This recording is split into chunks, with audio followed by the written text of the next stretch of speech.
Hola, ¿cómo están? Bienvenidos, qué bueno que estén por acá. Hoy estamos en la parte número 20 ya del libro clásico El ingenioso Don Quijote de la Mancha. Estamos en el capítulo 44, donde se prosiguen los inauditos sucesos de la venta. En efecto, fueron tantas las voces que Don Quijote dio, que abriendo de presto las puertas de la venta, salió el ventero, despavorido, a ver quién tales gritos daba. Y los que estaban fuera hicieron lo mismo. Maritornes, que ya había despertado a las mismas voces, imaginando lo que podía ser, se fue al pajar y desató, sin que nadie lo viese, el cabestro que a Don Quijote sostenía, y él dio luego en el suelo, a vista del ventero y de los caminantes que, llegándose a él, le preguntaron qué tenía, qué tales voces daba. Él, sin responder palabra, se quitó el cordel de la muñeca y, levantándose en pie, subió sobre Rocinante, embrazó su adarga, enristró su lanzón y tomando buena parte del campo, volvió a medio galope diciendo: cualquiera que dijere que yo he sido con justo título encantado, como mi señora la princesa, mi comicona, me dé licencia para ello. Yo le desmiento, le reto y desafío a singular batalla.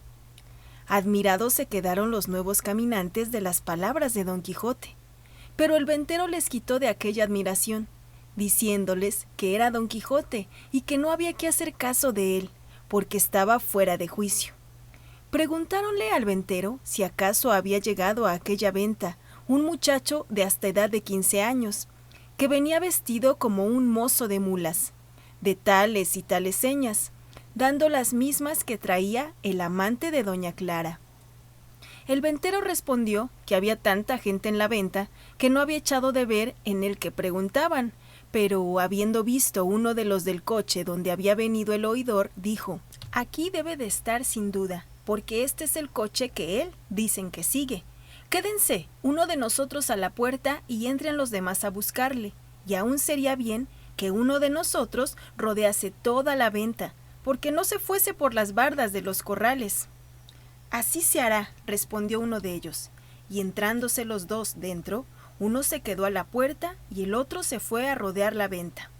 Todo lo cual veía el ventero, y no sabía atinar para qué se hacían aquellas diligencias, puesto que bien creyó que buscaban a aquel mozo cuyas señas le habían dado.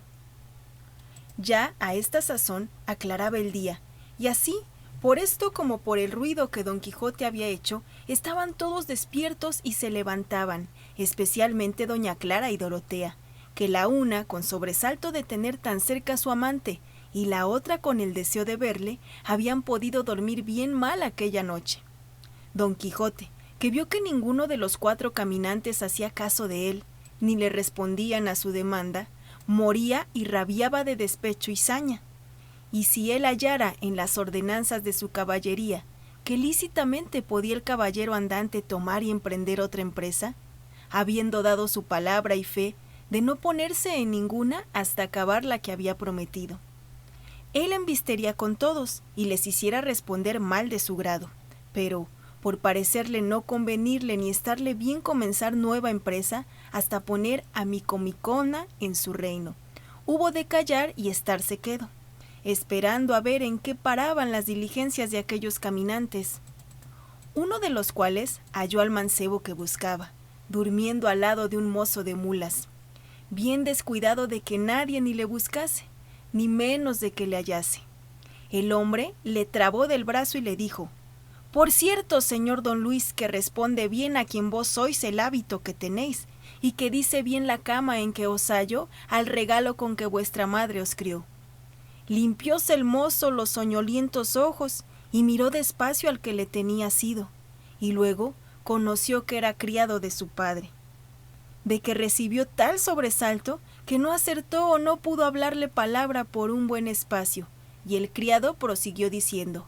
aquí no hay que hacer otra cosa, señor don Luis, sino prestar paciencia y dar la vuelta a casa. Si ya vuestra merced no gusta que su padre y mi señor la dé al otro mundo, porque no se puede esperar otra cosa de la pena con que queda por vuestra ausencia. Pues, ¿cómo supo mi padre, dijo don Luis, que yo venía este camino y este traje? Un estudiante, respondió el criado, a quien diste cuenta de vuestros pensamientos, fue el que lo descubrió, movido a lástima de las que vio que hacía vuestro padre al punto que os echó de menos, y así despachó a 4 de sus criados en vuestra busca. Y todos estamos aquí a vuestro servicio, más contentos de lo que imagina usted, por el buen despacho con que tornaremos, llevándonos a los ojos que tanto os quieren. Eso será como yo quisiere, o como el cielo lo ordenare, respondió don Luis. ¿Qué habéis de querer, o qué ha de ordenar el cielo, fuera de consentir en volveros? Porque no ha de ser posible otra cosa. Todas estas razones que entre los dos pasaban, oyó el mozo de mulas junto a quien don Luis estaba, y levantándose de allí, fue a decir lo que pasaba a don Fernando y a Cardenio, y a los demás, que ya vestidos se habían, a los cuales dijo cómo aquel hombre llamaba de don a aquel muchacho, y las razones que pasaban, y cómo le quería volver a casa de su padre, y el mozo no quería. Y con esto, y lo que de él sabían de la buena voz que el cielo le había dado, vinieron todos en gran deseo de saber más particularmente quién era, y aun de ayudarle si alguna fuerza le quisiesen hacer. Y así se fueron hacia la parte donde aún estaba hablando y porfiando con su criado. Salía en esto Dorotea de su aposento, y tras ella doña Clara. Toda turbada, y llamando Dorotea a Cardenio aparte, le contó en breves razones la historia del músico y de doña Clara, a quien él también dijo lo que pasaba de la avenida a buscarle los criados de su padre, y no se lo dijo tan callando que lo dejase de oír Clara, de lo que quedó tan fuera de sí que, si Dorotea no llegara a tenerla, diera consigo en el suelo. Cardenia dijo a Dorotea que se volviesen al aposento, que él procuraría poner remedio en todo, y ellas lo hicieron. Ya estaban todos los 4 que venían a buscar a don Luis dentro de la venta y rodeados de él, persuadiéndole que luego, sin detenerse un punto, volviese a consolar a su padre. Él respondió que en ninguna manera lo podía hacer hasta dar fin a un negocio en que le iba la vida, la honra y el alma. Apretáronle entonces los criados, diciéndole que en ningún modo volverían sin él, y que le llevarían, quisiese o no quisiese. Eso no haréis vosotros, replicó don Luis, si no es llevándome muerto, aunque, de cualquier manera que me llevéis, será llevarme sin vida. Ya a esta sazón habían acudido a la porfía todos los más que en la venta estaban, especialmente Cardenio, don Fernando, sus camaradas, el oidor, el cura, el barbero y don Quijote, que ya le pareció que no había necesidad de guardar más el castillo. Cardenio, como ya sabía la historia del mozo, preguntó a los que llevarle querían que qué les movía a querer llevar contra su voluntad a aquel muchacho. Muévenos, respondió uno de los 4, dar la vida a su padre, que por la ausencia de este caballero queda peligro de perderla. A esto dijo don Luis, no hay para qué. Se dé cuenta aquí de mis cosas, yo soy libre y volveré si me diere gusto, y si no, ninguno de vosotros me ha de hacer fuerza. Harásela a vuestra merced la razón, respondió el hombre, y cuando ella no bastare con vuestra merced, bastará con nosotros para hacer a lo que venimos y lo que somos obligados. Sepamos qué es esto de raíz, dijo a este tiempo el oidor. Pero el hombre, que lo conoció como vecino de su casa, respondió, ¿no conoce vuestra merced, señor oidor, a este caballero, que es el hijo de su vecino, el cual se ha ausentado de casa de su padre en el hábito tan indecente, a su calidad como vuestra merced puede ver? Miróle entonces el oidor más atentamente, y conocióle, y abrazándole dijo, ¿qué niñerías son estas, señor don Luis, o qué causas tan poderosas, que os hayan movido a venir de esta manera, y en este traje, que dice tan mal con la calidad vuestra? Al mozo se le vinieron las lágrimas a los ojos, y no pudo responder palabra. El oidor dijo a los 4 que se sosegasen, que todo se haría bien, y tomando por la mano a don Luis, le apartó a una parte y le preguntó qué venida había sido aquella. Y en tanto que le hacía esta y otras preguntas, oyeron grandes voces a la puerta de la venta, y era la causa de ellas que 2 huéspedes que aquella noche habían alojado en ella, Viendo a toda la gente ocupada en saber lo que los cuatro buscaban, habían intentado a irse sin pagar lo que debían, mas el ventero, que atendía más a su negocio que a los ajenos, les asió al salir de la puerta y pidió su paga. Les afeó su mala intención con tales palabras que les movió a que le respondiesen con los puños, y así le comenzaron a dar tal mano que el pobre ventero tuvo necesidad de dar voces y pedir socorro. La ventera y su hija no vieron a otro más desocupado para poder socorrerle que a Don Quijote, a quien la hija de la ventera dijo: «Socorra vuestra merced, señor caballero, por la virtud que Dios le dio a mi pobre padre, que dos malos hombres le están moliendo como a cibera». A lo cual respondió Don Quijote, muy despacio y con mucha flema: «Hermosa doncella, no ha lugar por ahora vuestra petición, porque estoy impedido de entremeterme en otra aventura, en tanto que no diera cima a una en que mi palabra me ha puesto. Mas lo que yo podré hacer por serviros es lo que ahora diré. Corred y decid a vuestro padre que se entretenga en esa batalla lo mejor que pudiere, y que no se deje vencer en ningún modo, en tanto que yo pido licencia a la princesa Micomicona para poder socorrerle en su cuita, que si ella me la da, tened por cierto que yo le sacaré de ella». «Pecadora de mí», dijo a esto Maritornes, que estaba delante, «primero que vuestra merced alcance esa licencia que dice, estará ya mi señor en el otro mundo».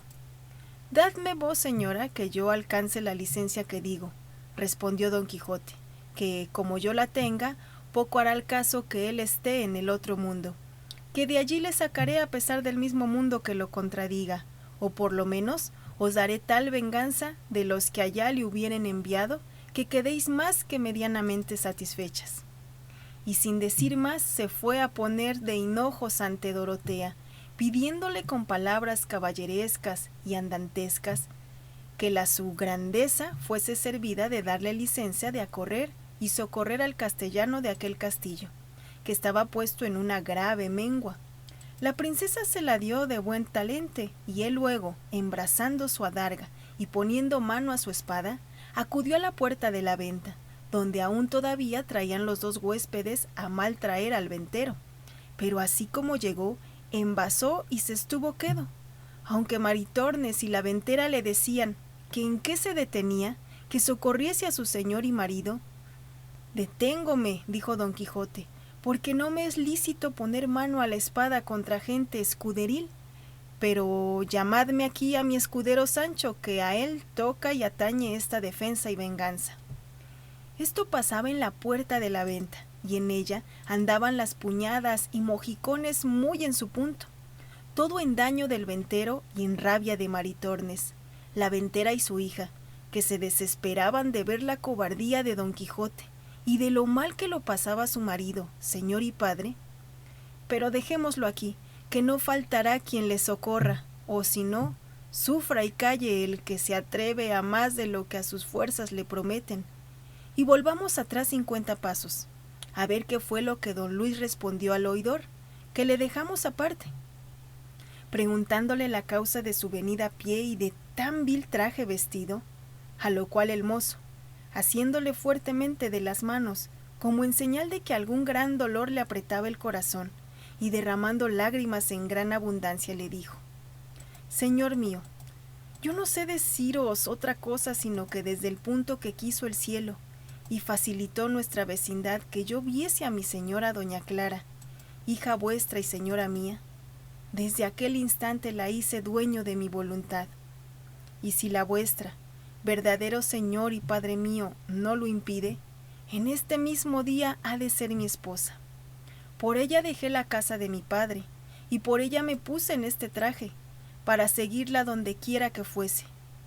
como la saeta al blanco, o como el marinero al norte.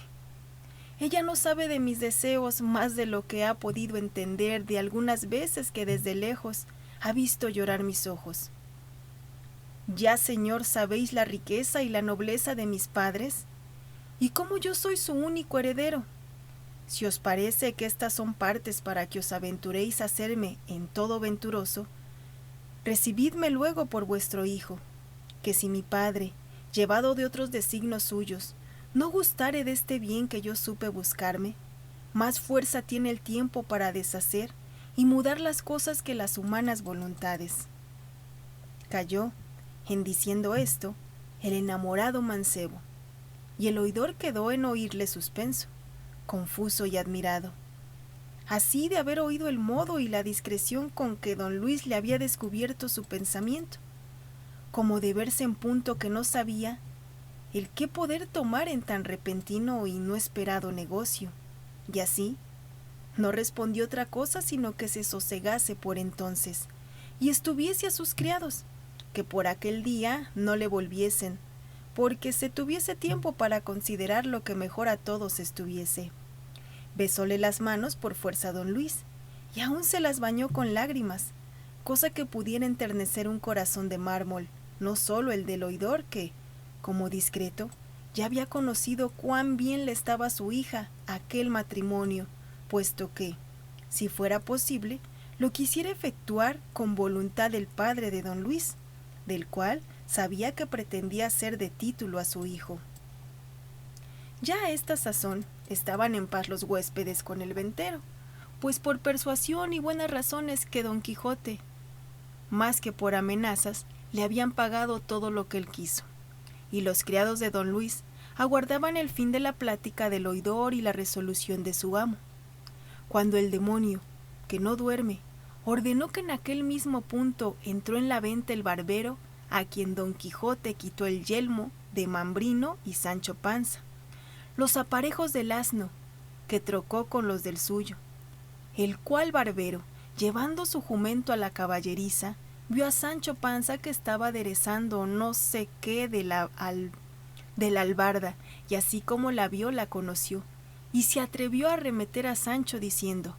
«¡Ah, don ladrón, que aquí os tengo! Venga mi bacía y mi albarda, con todos mis aparejos que me robaste». Sancho, que se vio acometer tan de improviso y oyó los vituperios que le decían, con la una mano asió de la albarda y con la otra dio un mojicón al barbero que le bañó los dientes en sangre. Pero no por esto dejó el barbero la presa que tenía hecha en la albarda. Antes alzó la voz de tal manera que todos los de la venta acudieron al ruido y pendencia y decía: «Aquí del rey y de la justicia que, sobre cobrar mi hacienda, me quiere matar este ladrón salteador de caminos». «Mentís», respondió Sancho, «que yo no soy salteador de caminos, que en buena guerra ganó mi señor don Quijote estos despojos». Ya estaba don Quijote delante, con mucho contento de ver cuán bien se defendía y ofendía a su escudero, y túvole desde allí delante por hombre de pro, y propuso en su corazón de armarle caballero en la primera ocasión que se le ofreciese, por parecerle que sería en él bien empleada la orden de la caballería. Entre otras cosas que el barbero decía en el discurso de la pendencia, vino a decir: «Señores, así esta albarda es mía como la muerte que debo a Dios, y así la conozco como si la hubiera parido. Y ahí está mi asno en el establo, que no me dejará mentir, si no, pruébensela, y si no le viniera pintiparada, yo quedaré por infame. Y hay más, que el mismo día que ella se me quitó, me quitaron también una bacía de azofar nueva, que no se había estrenado, que era señora de un escudo». Aquí no se pudo contener don Quijote sin responder, y poniéndose entre los dos y apartándoles, depositando la albarda en el suelo, que la tuviese de manifiesto hasta que la verdad se aclarase, dijo: «Porque vean vuestras mercedes, clara y manifiestamente, el error en que está este buen escudero, pues llama bacía a lo que fue. Es y será yelmo de Mambrino, el cual se lo quité yo en buena guerra, y me hice señor de él, con legítima y lícita posesión. En lo del albarda no me entremeto,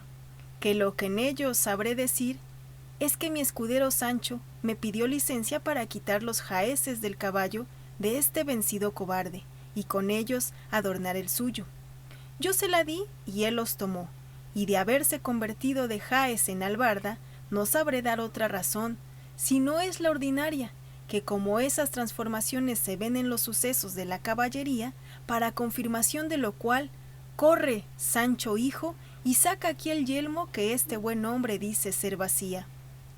Pardiez, Señor, dijo Sancho, si no tenemos otra prueba de nuestra intención que la que vuestra merced dice, tan vacía es el yelmo del malino como el jaez de este buen hombre albarda. Haz lo que te mando, replicó don Quijote, que no todas las cosas de este castillo han de ser guiadas por encantamiento. Sancho fue a donde estaba la bacía y la trujo, y así como don Quijote la vio, la tomó en las manos y dijo: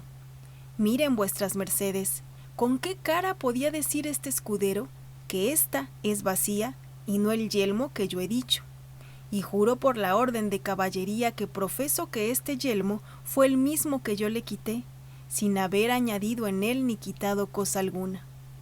En eso no hay duda, dijo a esta sazón Sancho, porque desde que mi señor le ganó hasta ahora no ha hecho con él más que de una batalla,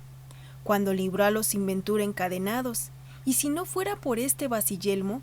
no lo pasará entonces muy bien, porque hubo asaz de pedradas en aquel trance. Capítulo 45.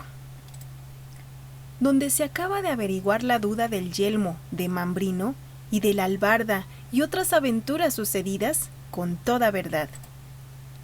¿Qué les parece a vuestras mercedes, señores?, dijo el barbero, de lo que afirman estos gentiles hombres, pues aún porfían que ésta no es vacía, sino yelmo. ¿Y quién lo contrario dijere?, dijo don Quijote, le haré yo conocer que miente, si fuere caballero y si escudero, que remiente 1000 veces. Nuestro barbero, que a todo estaba presente, como tenía también conocido el humor de don Quijote, quiso esforzar su desatino y llevar adelante la burla para que todos riesen, y dijo,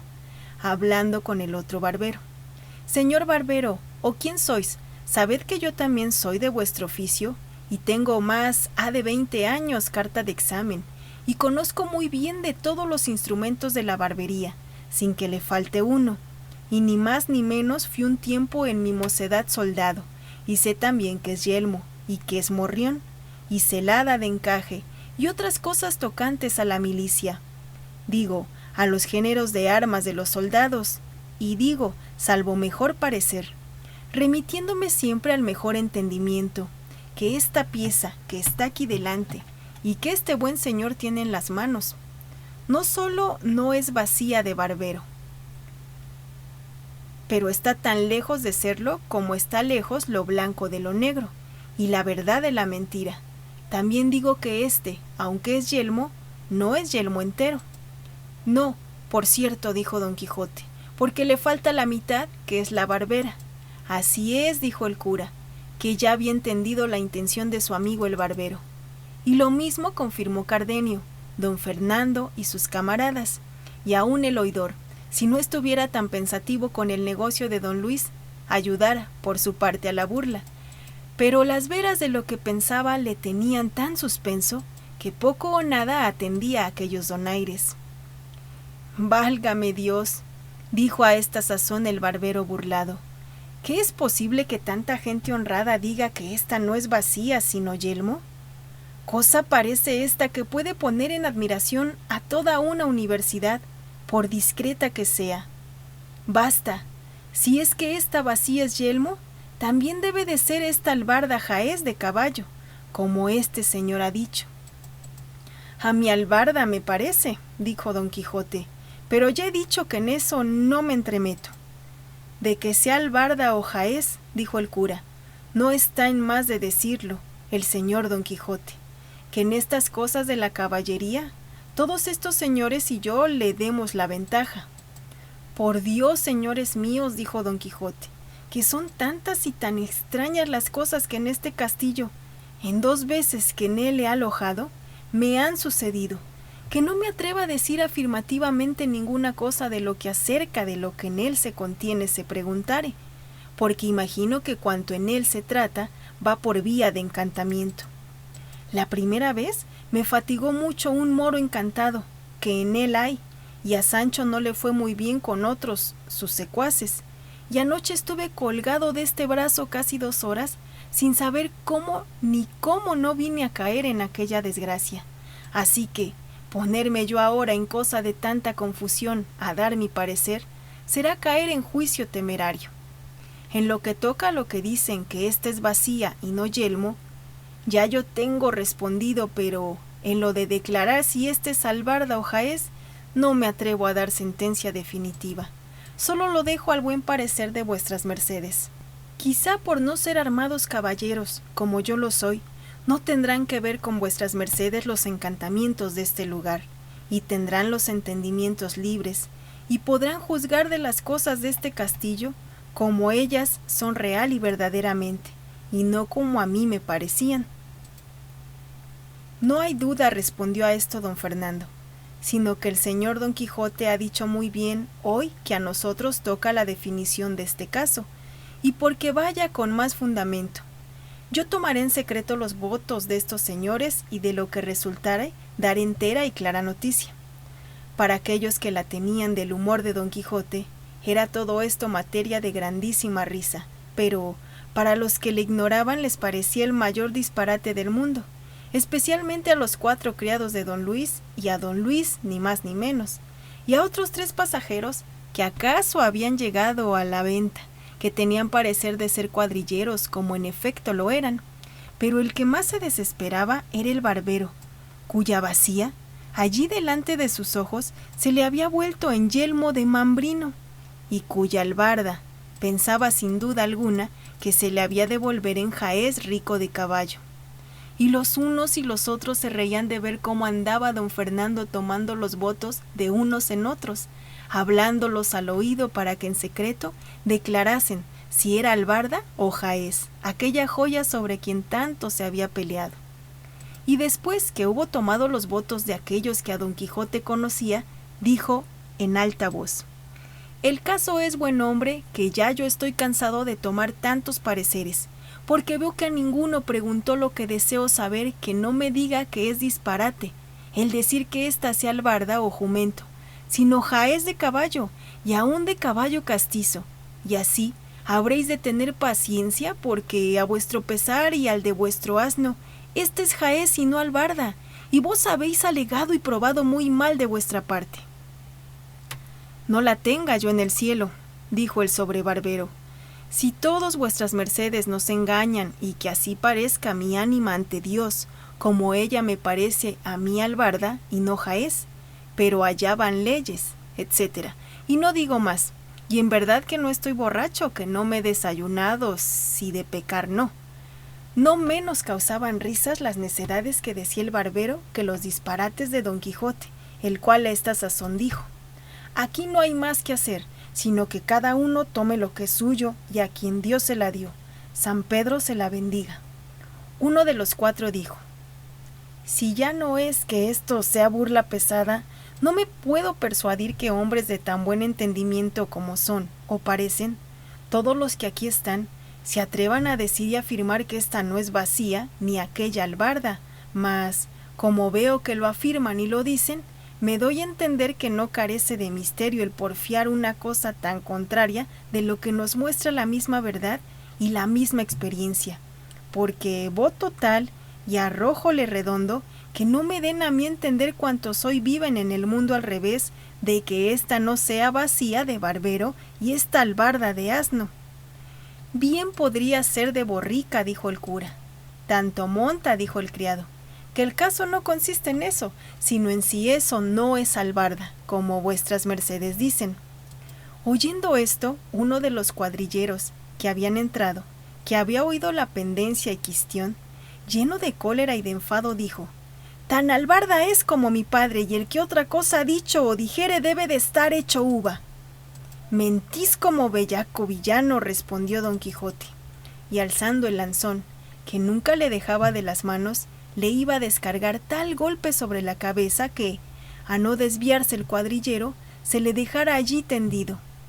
El lanzón se hizo pedazos en el suelo, y los demás cuadrilleros, que vieron tratar mal a su compañero, alzaron la voz pidiendo favor a la Santa Hermandad. El ventero, que era de la cuadrilla, entró al punto por su varilla y por su espada, y se puso al lado de sus compañeros. Los criados de don Luis rodearon a don Luis, porque en el alboroto no se les fuese. El barbero, viendo la casa revuelta, tornó a asir de su albarda y lo mismo hizo Sancho. Don Quijote puso mano a su espada y arremetió a los cuadrilleros. Don Luis daba voces a sus criados que le dejasen a él y acorriesen a Don Quijote, y Cardenio y a Don Fernando, que todos favorecían a Don Quijote. El cura daba voces, la ventera gritaba, su hija se afligía, Maritornes lloraba, Dorotea estaba confusa, Lucinda suspensa y doña Clara desmayada.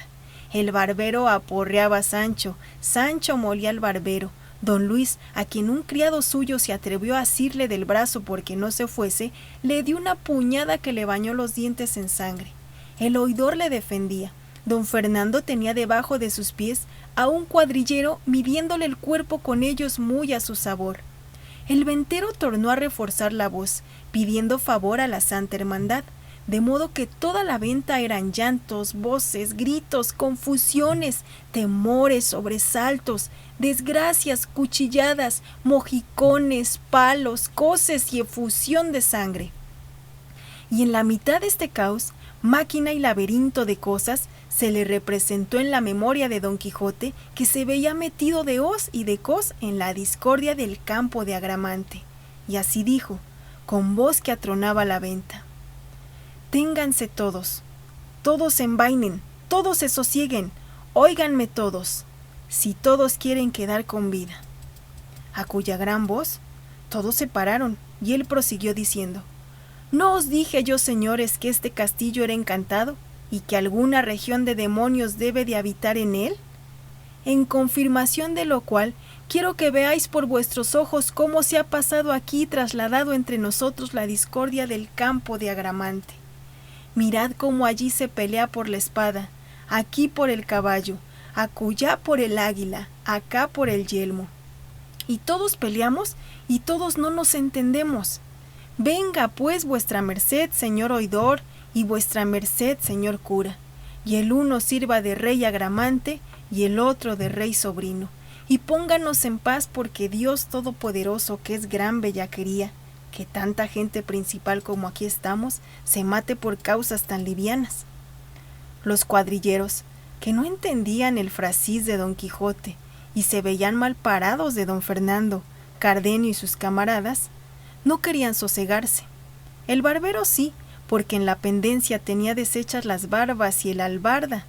Sancho, a la más mínima voz de su amo, obedeció como buen criado.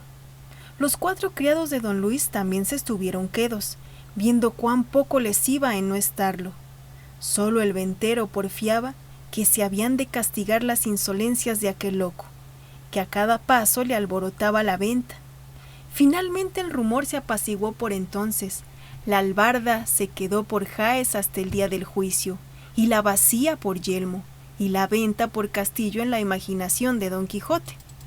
Puestos, pues, ya en sosiego, y hechos amigos todos a persuasión del oidor y del cura, volvieron los criados de don Luis a porfiarle que al momento se viniese con ellos, y en tanto que él con ellos se avenía, el oidor comunicó con don Fernando, Cardenio y el cura, que debía ser en aquel caso, contándoseles con las razones de don Luis que le habían dicho. En fin,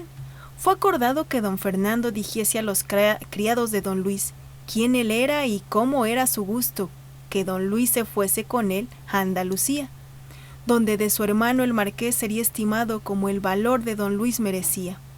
porque de esta manera se sabía de la intención de don Luis, que no volvería por aquella vez a los ojos de su padre, si le hiciesen pedazos. Entendía pues de los 4 la calidad de don Fernando y la intención de don Luis. Determinaron entre ellos que los 3 se volviesen a contar lo que pasaba a su padre, y el otro se quedase a servir a don Luis, y a no dejarle hasta que ellos volviesen por él, o viese lo que su padre les ordenaba. De esta manera se apaciguó aquella máquina de pendencias por la autoridad del Agramante y prudencia del rey sobrino, pero, viéndose el enemigo de la concordia y el émulo de la paz menospreciado y burlado, y el poco fruto que había granjeado de haberlos puesto a todos en tan confuso laberinto, acordó de probar otra vez la mano, resucitando nuevas pendencias y desasosiegos. Es pues el caso que los cuadrilleros se sosegaron por haber entreoído la calidad de los que con ellos se habían combatido, y se retiraron de la pendencia, por parecerles que, de cualquier manera que sucediese, habían de llevar lo peor de la batalla. Pero uno de ellos, que fue el que fue molido y pateado por don Fernando, le vino a la memoria que, entre algunos mandamientos que traía para prender a algunos delincuentes, traía uno contra don Quijote, a quien la Santa Hermandad había mandado prender, por la libertad que dio a los galeotes, y como Sancho, con mucha razón, había temido. Imaginando pues esto, quiso certificarse si las señas que de don Quijote traía venían bien, y sacando del seno un pergamino, topó con el que buscaba, y poniéndosele a leer despacio, porque no era buen lector, a cada palabra que leía ponía los ojos en don Quijote, y iba cotejando las señas del mandamiento con el rostro de don Quijote. Y halló que, sin duda alguna, era el que el mandamiento rezaba, y apenas se hubo certificado, cuando recogiendo su pergamino en la izquierda, tomó el mandamiento y con la derecha asió a don Quijote del cuello fuertemente, que no le dejaba alentar, y a grandes voces decía: «Favor a la hermandad, y para que se vea que lo pido de veras, leas este mandamiento donde se contiene que se prenda a este salteador de caminos». Tomó el mandamiento el cura, y vio cómo era verdad cuanto el cuadrillero decía, y cómo convenía con las señas con don Quijote, el cual, viéndose tratar mal de aquel villano malandrín, puesta la cólera en su punto, y crujiéndole los huesos de su cuerpo, como mejor pudo él, asió al cuadrillero con entrambas manos de la garganta, que, a no ser socorrido de sus compañeros, allí dejara la vida antes que don Quijote la presa. El ventero, que por fuerza había de favorecer a los de su oficio, acudió luego a darle favor. La ventera, que vio de nuevo a su marido en pendencias, de nuevo alzó la voz, cuyo tenor le llevaron luego Maritornes y su hija, pidiendo favor al cielo y a los que allí estaban. Sancho dijo, viendo lo que pasaba: «Viva el Señor, que es verdad cuanto mi amo dice de los encantos de este castillo, pues no es posible vivir una hora con quietud en él». Don Fernando despartió al cuadrillero y a don Quijote, y con gusto de entrambos le desenclavijó las manos, que el uno en el collar del sayo del uno y el otro en la garganta del otro. Bien asidas tenían, pero no por esto cesaban los cuadrilleros de pedir su preso, y que les ayudasen a dársele atado y entregado a toda su voluntad, porque así convenía al servicio del rey y de la Santa Hermandad, de cuya parte de nuevo les pedían socorro y favor para hacer aquella prisión de aquel robador y salteador de sendas y de carreras. Reíase de oír decir estas razones don Quijote, y con mucho sosiego dijo: «Venid acá, gente soez y malnacida, saltear de caminos llamáis al dar libertad a los encadenados, soltar a los presos, a correr a los miserables, alzar los caídos, remediar los menesterosos. ¡Ay, gente infame, digna por vuestro bajo y vil entendimiento, que el cielo no os comunique el valor que se encierra en la caballería andante, ni os dé entender el pecado e ignorancia en que estáis en no reverenciar la sombra, cuanto más la asistencia de cualquier caballero andante? Venid acá, ladrones en cuadrilla, que no cuadrilleros, salteadores de caminos con licencia de la Santa Hermandad, decidme, ¿quién fue el ignorante que firmó mandamiento de prisión contra un tal caballero como yo soy? Que el que ignoró que son exentos de todo judicial fueron los caballeros andantes, y que su ley es su espada, sus fueros, sus bríos, sus primacías, su voluntad. ¿Quién fue el mantecato? Vuelvo a decir, que no sabe que no hay secutoria de hidalgo con tantas preeminencias, ni excepciones como la que adquiere un caballero andante el día que se arma, caballero y se entrega al duro ejercicio de la caballería. ¿Qué caballero andante pagó pecho? Alcabala, chapín de la reina, moneda forera, portazo ni barca? ¿Qué sastre le llevó hechura de vestido que le hiciese? ¿Qué castellano le acogió en su castillo que le hiciese pagar el escote? ¿Qué rey no le asentó a su mesa? ¿Qué doncella no se le aficionó y se le entregó rendida a todo su talante y voluntad? Y finalmente, ¿qué caballero andante ha habido, hay y habrá en el mundo, que no tenga bríos para dar él solo 400 palos a 400 cuadrilleros que se le pongan delante?